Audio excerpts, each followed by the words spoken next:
Good morning students. आपका जो subject है डबल ईडियम, इस पर हम प्रीवियस ईयर क्वेश्चंस की बात कर रहे हैं, जिसमें अभी इस क्लासेस में मैं आपको एयर पोल्यूशन के क्वेश्चंस करा रही हूँ, है ना। जैसे कि जो भी मतलब और लोगों ने अपना नोट्स कंप्लीट कर रखा था और जिन लोगों ने नहीं कंप्लीट करा है, तो आप लोग अपने बैचमेट से उसका पिक्स मंगा के उसको पीडीएफ में कन्वर्ट करके रख सकते हैं। बिकॉज अब नोट्स तो वैसे भी अब बनाने नहीं है, तो आप लोग उसका पीडीएफ रख लीजिए, सारी चीज़ें कलेक्ट करके एक फॉर्म में रख लीजिए, क्योंकि जुलाई में एग्ज़ाम्स होने ही हैं और मुझे नहीं लगता कि आप वैसे क्लासेस पढ़ पाएंगे। आपको ऐसे डिजिटल क्लासेस के द्वारा ही अपना सब्जेक्ट प्रिपेयर करना पड़ेगा। सो बी केयरफुल, क्योंकि आप थोड़ा सा ये स्टडी का एक नया तरीका है और आप लोगों को इसे अच्छे से करना चाहिए। ओके, सो स्टार्ट करते हैं। देखिए, मैंने लास्ट क्लास में ही आपको इस क्वेश्चन के बारे में बताया था कि जो एयर पोल्यूशन होता है, इसमें जो गैसेस होती हैं, है ना। आपको पता है कि मतलब हमारे इन्वायरमेंट में कुछ फिक्स गैसें होती हैं, जैसे ऑक्सीजन हो गया, नाइट्रोजन हो गया, है ना। कुछ कार्बन का परसेंटेज होता है या आर्गन वगैरह होती हैं। इसके अलावा जो गैसेस होती हैं वह हमारे इन्वायरमेंट में आ जाती हैं, जो हमारे स्वास्थ्य के लिए और मतलब इवन जो पेड़ पौधे होते हैं, जीव जंतु होते हैं, सबके लिए हानिकारक होते हैं। That is cause air pollution. ठीक, तो यहाँ पे हम कुछ गैसेस के बारे में जानेंगे कि उसे आपको कैसे वो इन्फेक्ट करती हैं। देखिए, सबसे पहला है आपका ओजोन गैस, है। मैंने यहाँ पे ओजोन गैस के बारे में बताया है, कार्बन मोनोऑक्साइड के बारे में, क्लोरोफ्लोरोकार्बन और फ्लोराइड्स के बारे में। ठीक है, तो सबसे पहले हम बात करते हैं जो ओजोन गैस है। ठीक है, देखिए ओजोन गैस जो होती है ये सबसे ज़्यादा हमारे जो मतलब पेड़ पौधे होते हैं उनको नुकसान पहुंचाती हैं।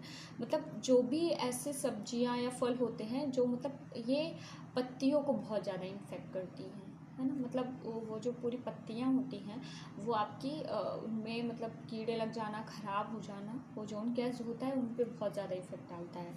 ठीक है, ये पत्तीदार सब्जियां, ठीक, जैसे आपका पालक वगैरह हो गया, ये सब अनाजों तथा फलदार वृक्षों को नुकसान पहुंचाता है। ठीक, और मानव आँखों में ये जलन उत्पन्न करता है। देखिए, आपने वैसे तो ओजोन का बेनिफिट पढ़ा है ना। आपको पता है कि जो हमारा मतलब जो ओजोन लेयर होती है, ठीक, ये जो ओजोन लेयर होती है ये हमें प्रोटेक्ट करती है, लेकिन आपको पता है ये अर्थ पे नहीं होती है ना। ये जो होती है, जो आपका आयनोस्फीयर लेयर होता है, वहीं पे ये ओजोन गैस पाई जाती है।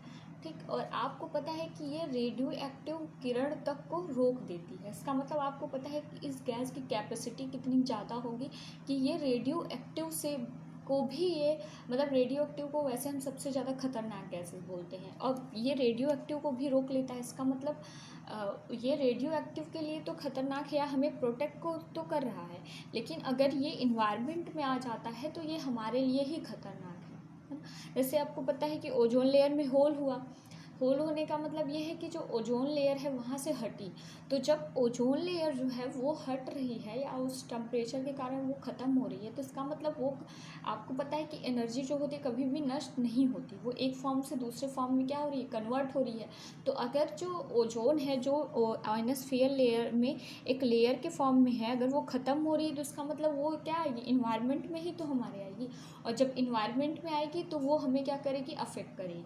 ठीक है, तो इसलिए ये जो गैसें होती हैं काफ़ी ख़तरनाक होती हैं, और इसका सीधा सा रीज़न आप ग्लोबल वार्मिंग वगैरह बता सकते हैं। यहाँ पे आप ग्लोबल वार्मिंग मेंशन कर सकते हैं कि ग्लोबल वार्मिंग की वजह से जो हमारा ओजोन लेयर है इसको काफ़ी नुकसान पहुँचता है। मतलब ये जो लेयर है वो धीरे धीरे कम होती जा रही है, और जब ये कम हो रही है तो ये क्या हो रही है, इसका जो रोल है वो इन्वायरमेंट में आता जा रहा है, जिसकी वजह से ये वेजिटेबल्स, फल पौधे, इन सबको काफ़ी नुकसान पहुँचाती है। ठीक है, उसके बाद दूसरा है कार्बन मोनो। यहाँ पे मैंने शॉर्ट फॉर्म में लिखा है, प्लीज़ आप लोग इसको फुल मतलब जब भी आप एग्ज़ाम में इसको हेडिंग करेंगे तो उसको फुल फॉर्म में लिखिएगा। कार्बन मोनोऑक्साइड जो होता है ये बहुत ही ख़तरनाक होती है। इवन मतलब लास्ट कई क्लासों में मैंने इसका जिक्र आप लोगों से किया था ये क्या होती है, सबसे पहले इसको पहचानना ही बहुत मुश्किल होता है इन्वायरमेंट में, क्योंकि ये क्या होती है, कलरलेस होती है और स्मेललेस होती है। जैसे कुछ ऐसी गैसेस, जैसे कि आपका जो सिलेंडर होता है, जब कभी इसमें लीकेज होता है तो आप सल्फ़र वगैरह गैसेस डाल देते हैं। सल्फ़र भी बहुत ही ज़्यादा खतरनाक होता है, बट उसमें क्या होती है, उसकी स्मेल से हम जान सकते हैं। लेकिन मोनोऑक्साइड एक कलरलेस होती है और स्मेललेस होती है, तो अगर ये जब इन्वायरमेंट में थोड़ी बहुत मात्रा में होती है तो हमें नहीं पता चलता है। जब इसकी मात्रा बहुत ज़्यादा बढ़ जाती है तभी हम जान पाते हैं। तो देखिए, कार्बन मोनोऑक्साइड सबसे पहले क्या है, कलरलेस स्मेललेस गैस है और ये ईंधन को जलने नहीं देती है। देखिए, ईंधन के ना जलने से कई सारी प्रॉब्लम्स हैं। देखिए, जैसे कि अगर आप जो भी कार या सब में पेट्रोल और डीजल यूज करते हैं, तो आप कैसे कहते हैं कि वो पोल्यूशन कर रही है? इसलिए कहते हैं कि जो भी आपका पेट्रोल या डीजल है, तो आपको पता है वो फ्यूल क्या होता है, बर्न होता है ना। जब आप बाइक चलाते हैं, कुछ दूर जाते हैं, तो आपको पता चलता है कि आपका जो पेट्रोल है ख़त्म हो गया, डीजल जो है वो ख़त्म हो गया। इसका मतलब वो फ्यूल आपका बर्न हुआ। जब वो फ्यूल बर्न होता है, तो अगर वो पूरी तरीके से बर्न हो जाता है ना, कोई भी ईंधन है, अगर वो पूरी तरीके से बर्न हो जाता है, तो उसका जो कार्बन डाइऑक्साइड है ना, वो ख़त्म हो जाता है ना। मतलब वो अगर कार्बन डाइऑक्साइड के अगर पूरी तरीके से जल जाएगा ना, तो कार्बन डाइऑक्साइड के फॉर्म में क्या हो जाएगा, जलकर ख़त्म हो जाएगा। लेकिन अगर वो पूरी तरीके से नहीं जलता, तो आपको पता है कि ये क्या बनेगा, CO बना देगा। और CO बहुत ख़तरनाक होता है, कार्बन मोनोऑक्साइड।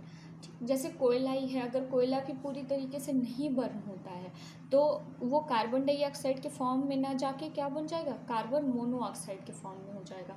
और फिर अगर एक बार CO बन गया, तो ये क्या करेगा, ईंधन को जलने नहीं देगा। और जब ईंधन पूरी तरीके से नहीं जलेगा, तो ये जो कार्बन मोनोऑक्साइड की मात्रा होगी, ये लगातार क्या होगी, बढ़ती जाएगी। ठीक है, तो ये ईंधन को जलने नहीं देता है। और सेकंड चीज़, ये बहुत ही जहरीली गैस होती है। ये लास्ट क्लास में भी मैंने आपको बताया था कि ये जाके हमारे बॉडी में हमारे हीमोग्लोबिन से रिएक्ट कर लेता है, जिससे कि हमारे बॉडी में ऑक्सीजन की कमी हो जाती है। और ऑक्सीजन की कमी हो जाने की वजह से चक्कर आना है ना, या उल्टी वगैरह होने लगती है। तो इसलिए ये गैस बहुत ख़तरनाक होती है। ठीक है, फिर है CFC, क्लोरोफ्लोरोकार्बन। इसका तो आपने काफ़ी नाम सुन रखा है, बहुत अच्छे से आप लोग जानते भी हैं। इसका जो यूज़ होता है रॉकेट्स वगैरह में होता है, कूलिंग प्रोवाइड कराने के लिए, अग्निशामक यंत्रों में, या फिर जो आपके घर AC वगैरह होता है उसमें भी आप यूज़ करते हैं। तो ये जो होती है, ये आपको पता है कि सीधे किसको इफ़ेक्ट करती है, ओजोन लेयर को। ओजोन लेयर के कम होने का क्या कारण है, जो ग्रीन हाउस गैस की जो प्राइमरी गैस होती है, क्लोरोफ्लोरोकार्बन। तो आप इसको बता सकते हैं कि ये क्या होती है, ओजोन गैस को सीधे अफेक्ट करती है। और ओजोन परत में कमी आने की वजह से ये जो अल्ट्रावायलेट रेज हैं पृथ्वी पे आती है, जिससे हमारे बॉडी में कैंसर वगैरह, मतलब जो रेडियो एक्टिव विकिरणस आती हैं, वो हमारे स्किन कैंसर वगैरह का रीज़न बनती है। ठीक है, तो ये रही क्लोरोफ्लोरोकार्बन की बात। इसके बारे में आपने ग्रीन हाउस गैस में भी पढ़ा है, तो थोड़ा सा वो चीज़ भी आप यहाँ पे एक्सप्लेन कर सकते हैं। उसके बाद है फ्लोराइड्स, है ना। फ्लोराइड्स मैंने आपको वाटर पोल्यूशन में भी पढ़ाया था कि मतलब जैसे जल में अगर फ्लोराइड्स की मात्रा बढ़ जाती है, तो जो हमारे दांत होते हैं वो काफ़ी वीक पड़ जाते हैं और येलोइश हो जाते हैं। तो जो फ्लोराइड होता है, ये दांतों के लिए बहुत ही खतरनाक होता है अगर ये जल में घुल जाता है। अब यहाँ पे हम बात कर रहे हैं एयर के माध्यम से, है ना। बेसिकली जो आपके फ्लोराइड्स होते हैं, ये जो पत्थर होता है या फिर सॉइल्स होता है, इसमें रहते हैं। तो जब कभी आप, जैसे कि जो आप छोटे छोटे कंकड़ वगैरह बनाते हैं, जो मिट्टी वगैरह बनाती है, तो आपको पता है कि जो बड़े बड़े पत्थर वगैरह होते हैं, उनको तोड़ कर बनाया जाता है। तो इसीलिए उनको क्या किया जाता है, हीट किया जाता है। और जैसे कि आप भट्ठे वगैरह बनाते हैं, तो उसमें भी आप क्या करते हैं, मिट्टी को मतलब पकाते हैं। तो उससे क्या होती है, जब गर्म करती है मिट्टी को, तो भी क्या करती है, फ्लोराइड निकलती है। ठीक है, और इसके अलावा ये जब आप पेट्रोल का शोधन करते हैं और जो फर्टिलाइज़र्स भी यूज़ करते हैं, इसमें भी फ्लोराइड होता है। तो जो फ्लोराइड होता है, ये हमारे ना मतलब प्लांट्स को बहुत ज़्यादा इफेक्ट करता है। मतलब जैसे जो आपकी पत्तियां होती हैं, है ना, पत्तियों में आपको पता है छोटे छोटे वेन्स पाए जाते हैं, जिनके माध्यम से ये वाटर को क्या करती हैं, एब्जॉर्ब करती हैं। तो यही ये जब फ्लोराइड होता है तो एयर में, तो ये क्या करता है, सीधे इन पत्तियों में, इनके वेन्स में चला जाता है, जिससे कि पूरी पत्तियां होती ख़राब हो जाती हैं। ठीक है। और ये हमारी बॉडी के काफ़ी इफ़ेक्ट करता है, मतलब हमारे फेफड़े, किडनी, लगभग बॉडी के हर पार्ट्स में इसका इफ़ेक्ट बहुत ख़तरनाक होता है। तो ये कुछ गैसें थी, है ना। इसके अलावा आप सल्फ़र के बारे में भी बता सकते हैं। जो सल्फ़र होता है वो हमारे फेफड़ों को काफ़ी नुकसान पहुंचाता है। इसके अलावा जो लेड वगैरह होता है वो भी वाहनों से ही निकलता है, तो वो भी मतलब हमारी किडनी वगैरह, वो सांस संबंधी उनसे बीमारियां बढ़ती हैं। तो इस तरीके से आप कुछ गैसेस के बारे में हमने यहाँ पर डिस्कस कर दिया है।